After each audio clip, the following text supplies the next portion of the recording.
Kaylee Cuoco and Sam Claflin star in the MGM Plus original series, Vanished. When the man Alice loves disappears on a train to the south of France, every romantic memory becomes evidence. Every intimate detail, a potential threat. She thought she knew everything about him, but she may not even know his real name. 4-part thriller Vanished premieres February 1st on MGM Plus. Finding the truth is a dangerous affair.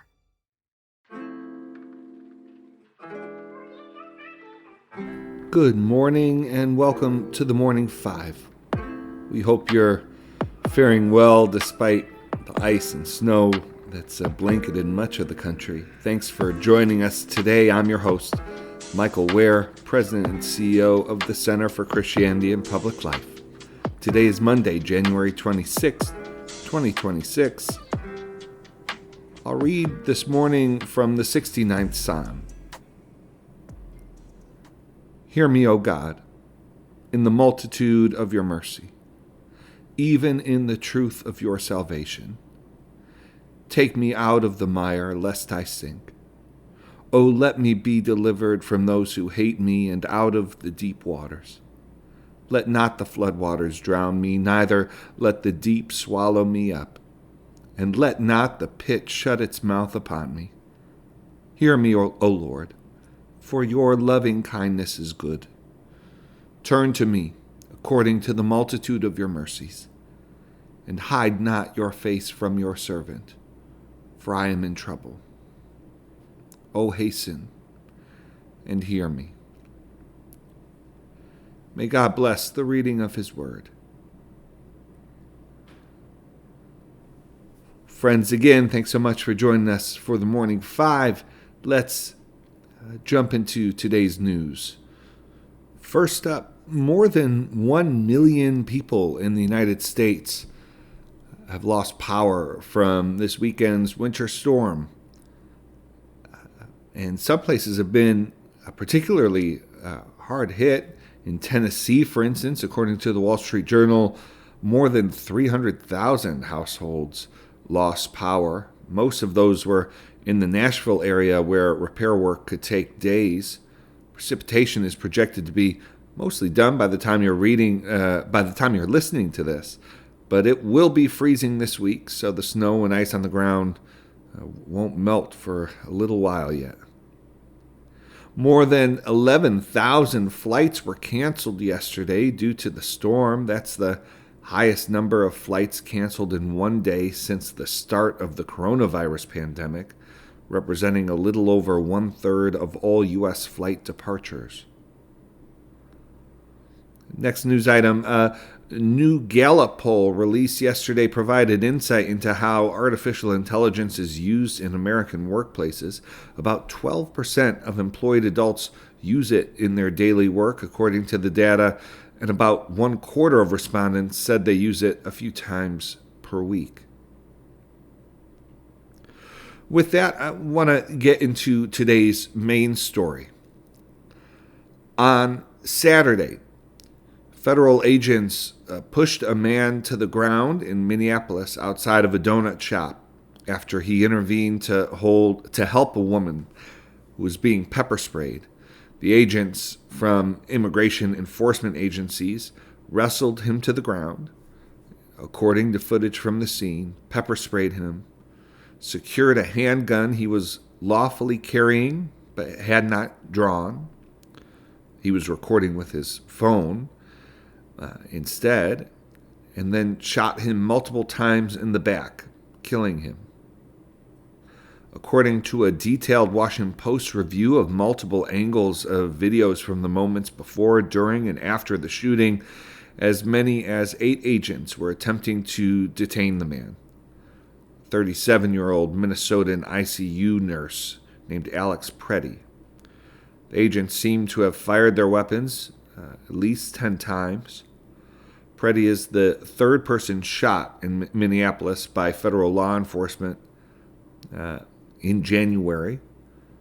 The second to die, Renee Good, another American citizen, was shot and killed by an immigration enforcement agent earlier this year. Within minutes of Preddy's killing, The Trump administration was claiming, without evidence, that he had intended to massacre law enforcement. Preddy's death and the administration's claims about him prompted some gun rights advocacy groups to push back on assertions that having a firearm automatically, inherently, means ill intent, especially when carrying legally and when that weapon was not drawn. One of the country's largest gun advocacy groups, Gun Owners of America, said in a statement that the Second Amendment protects Americans' right to bear arms while protesting, a right the federal government must not infringe upon. Some Republican lawmakers are calling for an investigation into the shooting. Senator Pete Ricketts, a Nebraska Republican, said yesterday that, quote, "The nation witnessed a horrifying situation this weekend. My prayers are with the family of Alex Preddy. Enforcing our immigration laws makes our streets safer. It also protects our national security. But we must also maintain our core values as a nation, including the right to protest and assemble. I expect a prioritized, transparent investigation into this incident." The Trump administration's immigration enforcement operation in Minnesota has targeted people for deportation on such a large scale that even American citizens and legal refugees whose claims have already been approved have been caught up in it. It is also testing state and local authorities' relationship with the federal government. Former President Barack Obama released a rare statement yesterday, raising alarms about this perilous moment. He said, "The killing of Alex Preddy is a heartbreaking tragedy.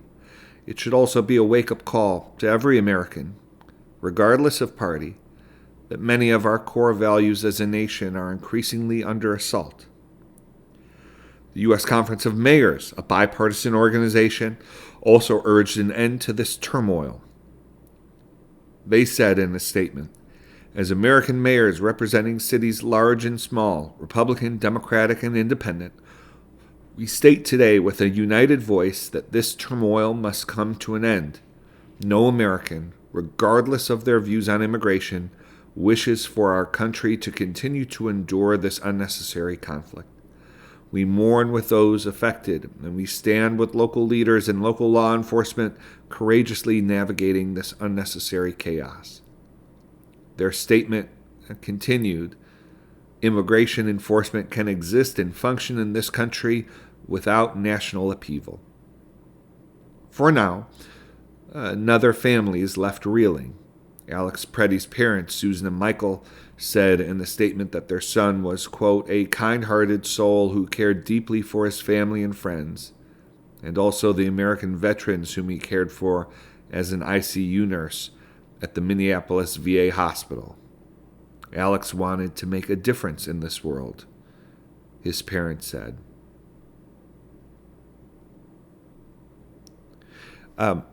I'll just close with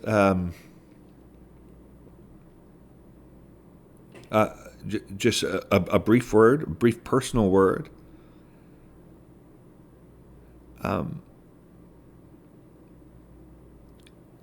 And that is, I am personally troubled, disturbed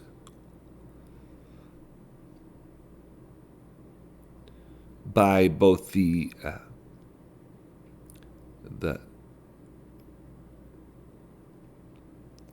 actions this administration has taken,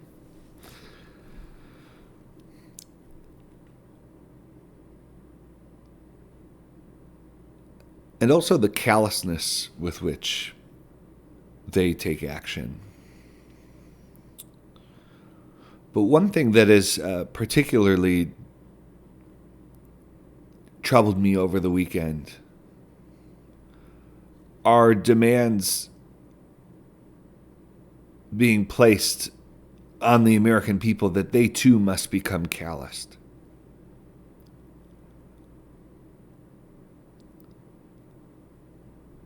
That they too must not concede anything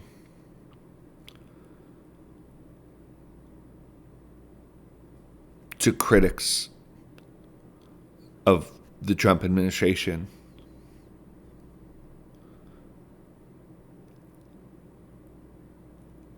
This sort of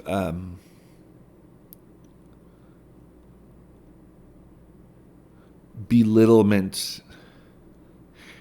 and this demeaning of people whose hearts are troubled.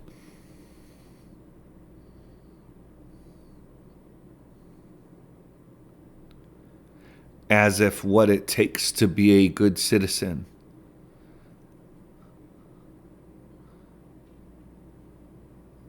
is to have a cold and callous heart. To quote, keep the big picture in mind. There is a big picture to keep in mind.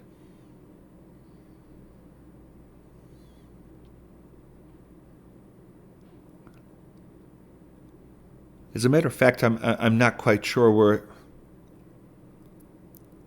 our frame is quite big enough.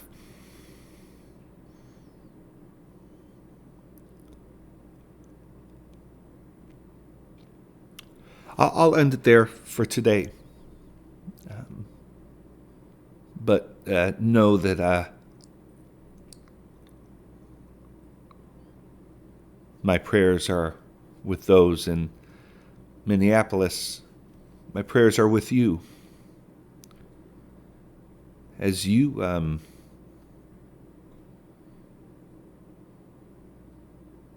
process what's happening in our country, as you talk to your children about it, as you talk to coworkers, as you consider what you can trust the Lord with, what the Lord can be trusted with.